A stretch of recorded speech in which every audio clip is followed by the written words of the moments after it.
Imagine करिए कि आपका ऑफिस किसी बोरिंग क्यूबिकल में नहीं, बल्कि बाली के समुंदर के किनारे या स्विट्जरलैंड के पहाड़ों में हो। लैपटॉप खुला है, हाथ में कॉफ़ी है और आप काम कर रहे हैं। सुनने में कोई सपना लगता है ना? लेकिन अब ये सिर्फ सपना नहीं है।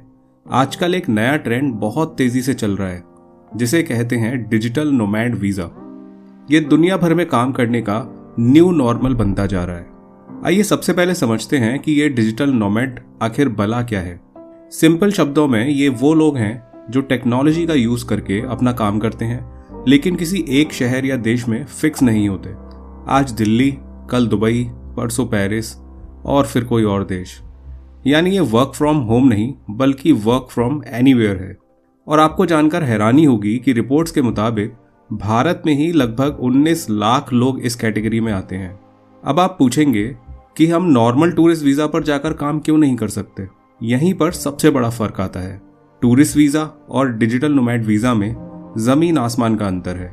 टूरिस्ट वीज़ा आमतौर पर 30 से 90 दिन का होता है, लेकिन डिजिटल नोमैड वीज़ा आपको 1 से 2 साल तक किसी देश में रहने की परमिशन देता है और ये आगे बढ़ाया भी जा सकता है। सबसे ज़रूरी बात, टूरिस्ट वीज़ा पर विदेश में काम करना गैर कानूनी होता है, लेकिन नोमैड वीज़ा आपको वहां रहकर रिमोट वर्क करने की लीगल परमिशन देता है। नोमैड वीज़ा पर आपको उस देश में बैंक अकाउंट खोलने और रेंट एग्रीमेंट बनवाने जैसी सुविधाएं भी मिलती हैं, जो टूरिस्ट वीज़ा पर आपको नहीं मिल सकती। तो अब सवाल ये है कि ये वीज़ा मिलता कैसे है और इसके लिए क्या क्वालिफिकेशंस होनी चाहिए। इस वीज़ा को पाने के लिए 3 चीज़ें सबसे ज़रूरी हैं। Number 1, remote job proof. आपको ये दिखाना पड़ेगा कि आपके पास एक जॉब या बिजनेस है जो आप दुनिया में कहीं से भी कर सकते हैं। Number 2, income.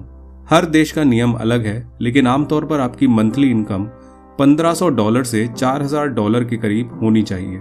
नंबर 3, कुछ देश डिजिटल नोमैड वीज़ा के लिए एक पर्टिकुलर डिग्री की डिमांड भी करते हैं। अच्छी खबर यह है कि अब बहुत सारे देश ये वीज़ा दे रहे हैं, जैसे Spain, south Korea, UK, Thailand, Malaysia और अभी हाल ही में बुल्गारिया भी इस लिस्ट में शामिल हो गया है। ग्लोबल सिटीजन सॉल्यूशंस के अनुसार भारत डिजिटल नोमैड्स के लिए सबसे किफायती देश है, लेकिन अभी भारत डिजिटल नोमैड वीज़ा नहीं देता है।